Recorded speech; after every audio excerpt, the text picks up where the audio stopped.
Hi!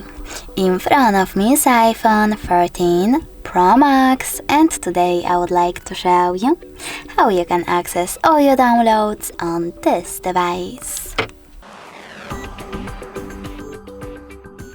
First of all, you need to find an app called Files. When you find it, click on it. Now you need to select Browse at the bottom right corner and click on Downloads category. As you can see, all my downloaded files are over here. If you wish to access one, just click on it. Thanks so much for watching. If you enjoyed this video, leave a like, comment, and definitely subscribe. Bye!